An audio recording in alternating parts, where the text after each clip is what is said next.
down, win out in side lanes. You do get some good ability to, again, have an engaged threat which goes through a Braum shield. You can block something like a Nautilus hook with a Braum by body blocking. Your AD carry goes back and they go walk out onto the map wherever they want. While that is happening, if you have enough HP, you can just walk up river as a support as well and kind of do what you want. Fight in jungle though.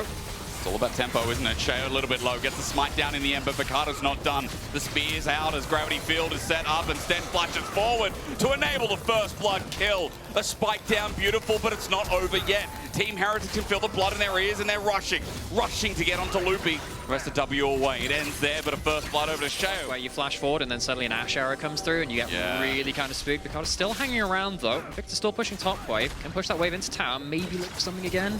Loopy's covering as well though, so it's an all-on in force. Under turret, Kamiloo is stunned up, and a great trade from Reeker. He's used a bit of his life for it, but now with his mana low, he won't care. Boukada flashes in and Kamiloo is dead meat until he gets out, but Loopy doesn't hit the target. Followed up by Keduii is good though, so it's a clean. Ends up being a trade as both mid laners drop to the ground, but Infernal Dragon starts the game off for Team Heretics. An objective down to see if Stend survives the next dive. Means that Sheo's not here to defend the dive though. Takes the dragon, can't help his support. Loopy does it with ease. The bullet time into a giant wall delays the game. Flash from Loopy. Boukada's ignited. He'll walk it. Important break point. How do SK break through this choke point? Here comes the ult from Pantheon. That's how. As you said, Boukada's going to roll it right in, but he goes high. Boukada now out of position. The poke coming through. Sheo flashes in though. Sets up the engage and pops a whirlwind. His ulti now out as Carlsen's angle is not found. Kamiloo sitting in a Chaos Storm as Reeker's making. It's a smite up. Boukada walks in but doesn't get it.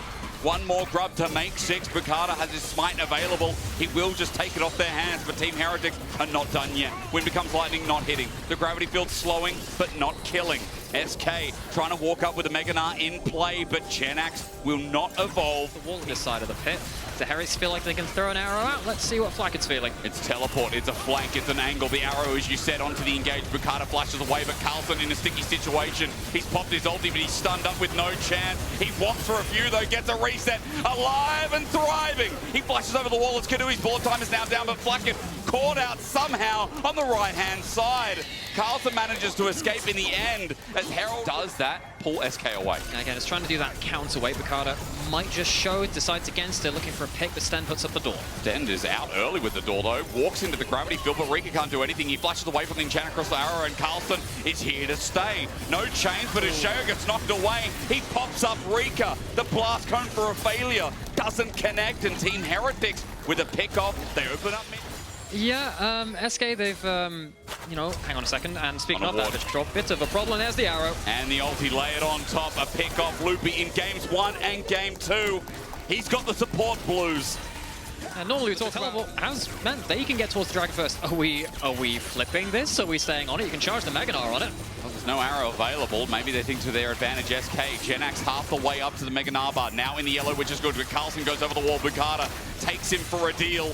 The dunk down is great. Carlsen back out. Juggling the arrow as Boukada's low. Carlsen, that one play feels so impactful as Stend runs forward with the wall. Loopy tries to get in. There's a new wall. There's a new leader in town. Carlsen's angle is bridging the gap. Flashes away as SK are zoned out of the pit. Kamiloo doing the same. The solo laners are sacrificing their life, but they've got a mountain soul as Boukada met with a flash from Carlsen, but he'll re-engage and he'll put Boukada in his place. Heretics hold the line, they get themselves a Mountain Soul, and SK have got a couple of members trapped behind enemy lines. I don't think they're making it home alive. It's a sandwich the Stend is happy to make for them. Keduii, what do you want for dessert? Carlsen, that passage of... The extra shields come up and you're trapped at this point. You've lost the fight. Solo Lanner's improvement again is insane. Loopy is going to try and cue this.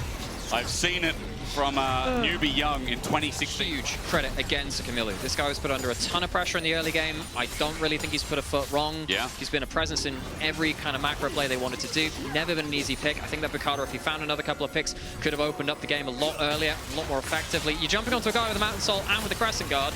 And he's going to pop at least one of them right now, even though the Mountain Soul goes down. Bullet time's there, but Sheo's buying a lot of time. Everyone in the kitchen sink sent in. Sheo takes a while to die. The Chaos Storm gets its reach, though, as Kamiloo now sits there. The all-in is great, though. An opportunity in the sun, but Carlsen comes from left field again! The top lane Demon King of the LEC! It's Carlsen, first name Carl. Not even a 2,500 gold lead in top lane could stop the World Ender doing his business. Carlsen comes up clutch, and SK get wiped after taking too long to find that first pick. 8-0 and 2, and even though the early game wasn't his story, even though it was Kamiloo absorbing pressure of Flakked's arrows with Stend doing what he can to be the bridge, Team Heretics, all the pieces come together. It wasn't as bloodthirsty, it wasn't as explosive in this 2-0, but it was a 2-0, and Team Heretics want you to know. And it's an important one of that too. We've already talked about the stakes of both these teams. Heretics, a team which has really jumped up in my expectations. I think they've massively improved. Started this year, I don't think many people expected much of them. Zoom forward only a handful of months, and I think they're a team which are very exciting to watch on the whole. They're a team with a lot of individuals, which I've come to respect more and more.